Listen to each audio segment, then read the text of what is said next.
Last வீடியோவோட எண்டிங்கில் கெஃப்ரி வந்து யாரோ ஒருத்தரை மீட் பண்ணோம் அப்படின்ட்டு அவசரமாக கிளம்பி போவான்.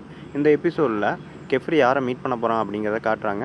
அது இன்னொரு விட்ச்சு. அந்த விட்சுக்கிட்ட நடந்த அந்த ஃபர்பிடன் மேஜிக்கை பற்றி டிஸ்கஸ் பண்ணிகிட்டு இருக்காங்க. ஸோ இதுக்கப்புறம் நீ வந்து கொக்கோவை கூட வச்சுக்க போறியா அப்படிங்கிற மாதிரி அந்த விட்ச் கேட்குது. அதுக்கு கெஃப்ரி சொல்கிறான், ஆமாம் அவளால் மட்டும்தான் இதை அன்டூ பண்ண முடியும். ஸோ கூடி சீக்கிரம் இந்த பிரச்சனை முடிக்கணும் அப்படிங்கிற மாதிரி சீரியஸாக ஏதோ டிஸ்கஸ் பண்ணிகிட்டு இருக்காங்க. அப்படியே அங்கே சீனை கட் பண்ணிவிட்டு இங்கே கொக்கோவையும் அகாட்டையும் காட்டுறாங்க. இவங்க 2 பேரும் என்ன பண்ணுறாங்கன்னா அந்த எக்ஸாமுக்காக ப்ரிப்பேர் ஆகிட்டு இருக்காங்க. என்னென்னா கொக்கோவை வந்து இப்போ அந்த எக்ஸாம் கிளியர் பண்ணால் தான் இதுக்கப்புறம் நீ இங்கே இருக்க முடியும் அப்படிங்கிற மாதிரி எக்ஸ்பிளைன் பண்ணிகிட்டு இருக்கா. அந்த கேட்வே யூஸ் பண்ணி இவங்க வேறு ஒரு இடத்துக்கு போவாங்க. அந்த இடத்துல ஒரு மர்மமான ஒரு ஃப்ளவர் இருக்கும். அந்த ஃப்ளவரை எடுத்துகிட்டு வந்தால் தான் இந்த எக்ஸாமில் நீ பாஸ் ஆக. அதுக்காக உனக்கு ஒரு திசை காட்டும் கருவியும் உனக்கு வேணுங்கிற இந்த வாட்டர் சப்ளை கொடுக்கக்கூடிய அந்த மேஜிக் பொருளையும் நான் தரேன் அப்படின்ட்டு அகாட் அதை கொடுத்து அமுச்சு விட்றா.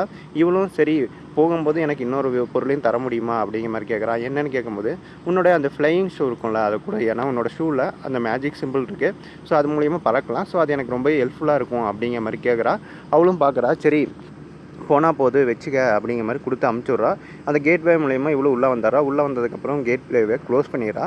கோகோ கொஞ்சம் நர்வஸ் ஆகிறா. இப்போ எப்பட்றா அந்த ஃப்ளவரை கண்டுபிடிக்கணும் அப்படிங்கிற மாதிரி யோசிச்சுட்டே போகிறா. இருந்தாலும் அவளுக்கு கான்ஃபிடென்ஸ் இருக்குது. ஏன்னா அவள் இதுக்கு முன்னாடி என்ன வாங்கியிருப்பானா அந்த ஃப்ளை ஆகிற ஷூ வாங்கியிருப்பா. ஏதாச்சும் பிரச்சனைனா பறந்து ஓடிடலாம் அப்படின்ட்டு தான் அந்த ஷூவை அகாட் கிட்டேருந்து வாங்கியிருப்பான். சரி அந்த ஒரு கான்ஃபிடென்ஸ்லேயே அந்த காட்டுக்குள்ளே போகிறான். அந்த காட்டுக்குள்ளே அமைதியாக இருக்குது. எந்த ஒரு அனிமல்ஸோ இல்லை ஹியூமன்ஸோ யாருமே இல்லை. அந்த திசை காட்டும் கருவியில் உள்ளே இருக்கிற அந்த ஊசி மாதிரி இருக்கிற ஒரு பொருள் இருக்கும். அதை வந்து அந்த டைரக்ஷனை காட்டுது. அதை ஃபாலோ பண்ணிகிட்டே இவ்வளவும் போகிறா. இவன் பயத்தில் என்ன பண்ணுறதுனே தெரியாமல் ரொம்ப பயந்துக்கிட்டு ஓடுறான். ஏன்னா காடு ஃபுல்லாக இருட்டாக இருக்குது. ஒரு வழியாக அந்த அடர்ந்து டென்ஸான ஃபாரஸ்ட்குள்ளேருந்து வெளியே வரா. வெளியே வந்து பார்த்ததுக்கப்புறம் அந்த திசை காட்டும் கருவி மேலே காட்டுது. இப்போ என்னடா மேலே காட்டுது அப்படின்னு பார்த்தா அப்படியே ராக்ஸ் எல்லாம் வானத்தில் பறந்துக்கிட்டு இருக்குது. அந்த பறந்துகிட்டு இருக்க ராக்ஸில் தான் மேபி அந்த ஃப்ளவர் இருக்கும் அப்படிங்கிற மாதிரி கெஸ் பண்ணுறா கோகோ. இப்போ நம்ம எப்படி அங்கே மேலே பறந்து போகிறது அப்படின்னு யோசிச்சுட்டு இருக்கும்போது அவளுக்கு இப்போ தான் ஞாபகம் வருது, நம்மக்கிட்ட தான் ஃப்ளையிங் ஷூ இருக்கே, நம்ம இதுக்கு கவலைப்படணும். இந்த ஷூவை யூஸ் பண்ணி ஈஸியாக பறந்து போய் அந்த ஃப்ளவரை எடுத்துகிட்டு போகிறோம். அப்படியே நம்ம வந்து கெஃப்ரிக்கு அப்ரசன்டி ஆகிறோம், மேஜிக்கை ரிலீஸ் பண்ணுறோம், நம்ம அம்மாவை காப்பாற்றுறோம் அப்படின்னு பிளான் பண்ணிவிட்டு அந்த ஷூவை ஃபஸ்ட்டு யூஸ் பண்ணுறா.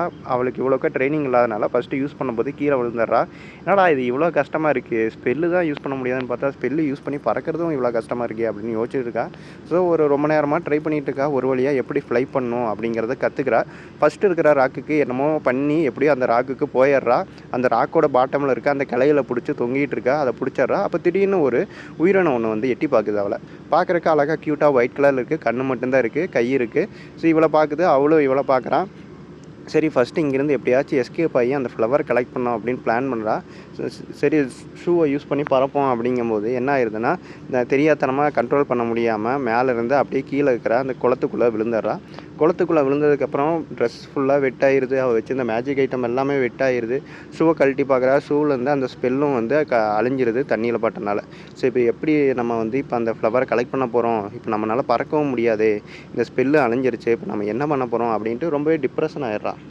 அந்த குயிட்டான அனிமல் இவள் பக்கத்துலேயே இருக்குது. இவளுக்கு ஆறுதல் சொல்ல ட்ரை பண்ணுது. ஆனால் அதால் பேச முடியாது. ஜஸ்ட் அவளை பார்க்க மட்டும் செய்யுது. அப்படியே பாவமாக ஒரு லுக்கும் விடுது.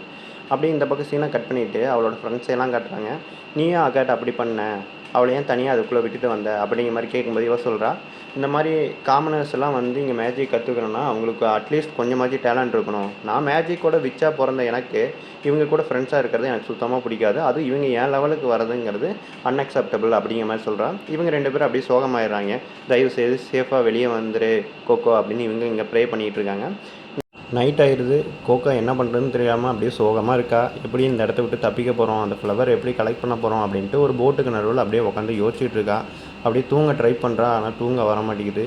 அவளுடைய ஃப்ளாஷ்பேக் ஸ்டோரியெல்லாம் அப்படியே வருது. அவங்க அம்மா கூட விளையாண்டது, அவங்க அம்மா கூட இருந்து அந்த கிராஃப்ட் பண்ண கற்றுக்கிட்டது, கிளாத்தெல்லாம் கட் பண்ண கற்றுக்கிட்டது, அந்த டிசைனிங் பண்ணுறதெல்லாம் எப்படி பண்ணா அப்படிங்கிறதெல்லாம் ஞாபகம் வருது. அப்போ தான் அவருக்கு ஒரு ஸ்பார்க் வருது. என்னென்னா ஆல்ரெடி இவளுக்கு அந்த ட்ராயிங் இது ரிலேட்டடான ஸ்கில்ஸ் இருக்கும். அந்த கிளாத்தை கட் பண்ணுறதா இருக்கட்டும், அந்த கிளாத்தில் மார்க்கிங் போடுறதா இருக்கட்டும், இதெல்லாம் நமக்கு நம்ம அம்மாவே சொல்லி கொடுத்துருக்காங்களே. இந்த மேஜிக் ஐட்டம் இருந்தால் மட்டும்தான் நம்ம வந்து அதில் மேஜிக் ஸ்பெல் வந்து கேஷ் பண்ண முடியுமா, ஏன் நம்ம ராக்ஸு இதையெல்லாம் வச்சு யூஸ் பண்ணக்கூடாது அப்படின்ட்டு அவளுக்கு ஒரு யோசனை வருது. அவள் போட்டில் ஒரு கிளாத்தை கட்டிடுது. அந்த கிளாத்தில் ஏதோ ஒரு ஸ்பெல்லை வந்து கல்லை யூஸ் பண்ணி ட்ரா பண்ண ட்ரை பண்ணுறா. ஆக்சுவலி இது வந்து விண்ட் ரிலேட்டடான ஒரு ஸ்பெல்லு. காற்றடிச்சு பறந்து போகிற மாதிரி ட்ரை பண்ணுறா. இவளோட பிளான் என்னென்னா மொத்தமாக அந்த போட்டையே பறக்க வச்சு மேலே போய் அந்த ஃப்ளவரை கலெக்ட் பண்ணணும் அப்படிங்கிறது தான். ஸோ இவளும் அந்த ஸ்பெல்லை வந்து ட்ரா பண்ணிடுறான். ஆனால் அந்த ஸ்பெல்லில் ஒரு சின்ன மிஸ்டேக் பண்ணிடுறா. என்னென்னா ஏரோ மார்க் வந்து கீழே பார்த்த மாதிரி போட்டிருப்பா, ஆக்சுவலி மேலே பார்த்த மாதிரி போட்டிருக்கணும். இவன் வந்து ஒரு சின்ன மிஸ்டேக் பண்ணுறதுனால என்னாச்சுன்னா அப்படியே உல்ட்டாவாக ஆப்போசிட் டைரெக்ஷனில் பறக்க ஆரம்பிக்குது. இருந்தாலும் அதில் ஒரு நல்லது என்னென்னா அந்த கிளாத் கட் பண்ணியிருந்தா அந்த குச்சி மட்டும் அப்படியே தனியாக கலந்து வந்துடுது. அதனால அந்த கிளாத் அப்படியே கிளைடர் மாதிரி ஒர்க் ஆக ஆரம்பிச்சிருது. இவன் அந்த கிளைடரில் ஃப்ளை பண்ணிக்கிட்டே அந்த ஃப்ளவரை வந்து பார்த்துட்றா. சரி எப்படியாச்சும் இந்த ஃப்ளவரை கலெக்ட் பண்ணுவோம் பறந்துக்கிட்டே அப்படின்னு ட்ரை பண்ணுறா. 2-3 டைம் ட்ரை பண்ணுறா, அவளால் கேட்ச் பண்ண முடியல. கடைசியாக ஒரு டைம் ட்ரை பண்ணுறா. ஓகே இந்த அட்டெம்ப்டில் வந்து நம்ம அந்த ஃப்ளவர் பிடிச்சே ஆகணும் அப்படின்ட்டு ட்ரை பண்ணுறா. கரெக்டாக அந்த ஃப்ளவரையும் பிடிச்சிட்றா. ஓகே நம்ம ஃப்ளவரை பிடிச்சாச்சு, இதுக்கப்புறம் நம்ம அப்படியே இங்கேருந்து கிளம்ப வேண்டியதான் அப்படின்ட்டு இவன் அந்த ஸ்டார்ட் பண்ண இடத்துக்கே போக ட்ரை பண்ணுறான். அப்படியே இதில் வந்து ஃப்ளாஷ்பேக் எல்லாம் காட்டுவாங்க. என்னென்னா அவங்க அம்மா வந்து அப்படியே அவங்க அம்மா கையை பிடிச்சிட்டு அப்படியே பறந்து வந்து இந்த ஃப்ளவரை கலெக்ட் பண்ணுற மாதிரி அந்த அனிமேஷன் இருக்கும். அப்படியே கொஞ்சம் எமோஷனலாகவும் இருக்கும் இந்த சீனை பார்க்கும்போது. அப்படியே அந்த ஃப்ளவரை எடுத்ததுக்கப்புறம் நமக்கு அப்படியே குல்ஸ் பம்ப்ஸ் ஆகும். கஷ்டப்பட்டு எடுத்துட்டா சூப்பரு அப்படிங்கிற மாதிரி. ஸோ ஒரு வழியாக எடுத்துகிட்டு அப்படியே டைவடிச்சு கீழே விழுந்திருப்பா. அப்போ தான் கெஃப்ரி என்ன பண்ணுவான், அப்போ தான் என்ட்ரி கொடுப்பான் உள்ளே. எங்கேப்பா கோகோ எங்கேன்னு கேட்கும்போது அவள் வந்து அந்த கேட்வே யூஸ் பண்ணி உள்ளே போயிட்டான் அந்த ஃப்ளவர் கலெக்ட் பண்ணுறதுக்காக, டெஸ்ட்டை கம்ப்ளீட் பண்ணுறதுக்குன்னு சொல்லும்போது அப்போ தான் கேட்பா யார் அவளை வந்து அங்கே அமுச்சு விட்டது அப்படிங்கிற மாதிரி கேட்பான். இந்த மாதிரி அகாட்ஸா சென்ட் பண்ணலாம், இந்த மாதிரி எக்ஸாம்பிளில் கிளியரானா தான் உங்கள்கிட்ட அப்ரன்சிட்டியாக இருக்க முடியும், ஸோ அதுக்காக தான் அவன் அமுச்சு விட்டா அப்படின்னு சொல்லும்போது சரி இது ரொம்ப டேஞ்சரஸான இடம், அது நான் போய் அவளை காப்பாற்றுறேன் அப்படின்ட்டு டோரை ஓப்பன் பண்ணுறாங்க. டோரை ஓப்பன் பண்ணும்போது கோகோ அங்கே நிற்கிறா, இந்த ஃப்ளவரை கலெக்ட் பண்ணுறா. இதை பார்த்தோன்னே எல்லாருமே ஹாப்பியாகிறாங்க. ஒரு வழியாக எக்ஸாமே கம்ப்ளீட் பண்ணிவிட்டேன், இதுக்கப்புறம் உனக்கு எந்த ஒரு எக்ஸாமே இல்லை, இன்னையிலேருந்து நீயும் ஒரு விச் தான் அப்படின்னு வந்து கேஃப்ரி சொல்கிறான். அந்த ஃப்ளவரை கொண்டு வந்து அகாட் கிட்ட கொடுக்குறான். நீ சொன்ன மாதிரியே நான் வந்து அந்த எக்ஸாமை முடிச்சிட்டேன், இப்போ நீங்கள் ஹாப்பியா அப்படிங்கிற மாதிரி சொல்கிறா. அவள் அப்படியே திரும்பி நடந்து போயிடுறா. கேஃப்ரிக்கு புரிஞ்சுக்கிறான், ஓகே இவங்க 2 பேத்துக்குள்ளே கொஞ்சம் பிரச்சனை இருக்குது, பரவாயில்ல போக போக சரியாயிருக்கும் அப்படின்ட்டு அந்த விச்சுக்கான காஸ்டியூமை வந்து இப்போ கொடுக்குறான் கேஃப்ரி. இனிமேல் நீயும் இங்கே அஃபிஷியலாக விச் தான், ஸோ இதுதான் உன்னுடைய யூனிஃபார்ம் அப்படின்ட்டு ஒரு ப்ளூ கலர் யூனிஃபார்மை கொடுக்குறா. கோக்கும் ஹாப்பியாக அதை வியர் பண்ணிவிட்டு இன்னையிலேருந்து நானும் ஒரு விச்சு அப்படின்ட்டு மாறிடுறா. அப்புறம் விச்சுக்கான உறுதிமொழியெல்லாம் அவள் எடுக்கிறா. இந்த மாதிரி மேஜிக்ஸ் எல்லாம் இந்த அப்பா யூஸ் பண்ண மாட்டான் அப்படிங்கிற மாதிரியே இந்த எபிசோடையும் முடிச்சிடறாங்க. இதுக்கப்புறம் என்ன நடக்குங்கிறத நெக்ஸ்ட் எபிசோடில் பார்ப்போம். அப்படியே கோகோவுக்கு அந்த மேஜிக் புக்கை கொடுத்த அந்த விச்சோட என்ட்ரியும் கொடுக்குறாங்க. எதுக்கு இந்த சீனில் வந்து இந்த சீன் வருதுன்னு தெரியல, நெக்ஸ்ட் எபிசோடில் தான் தெரியுதும் ஏதோ ஒரு பெரிய ரிவீலிங் பண்ண போகிறாங்க அப்படின்னு.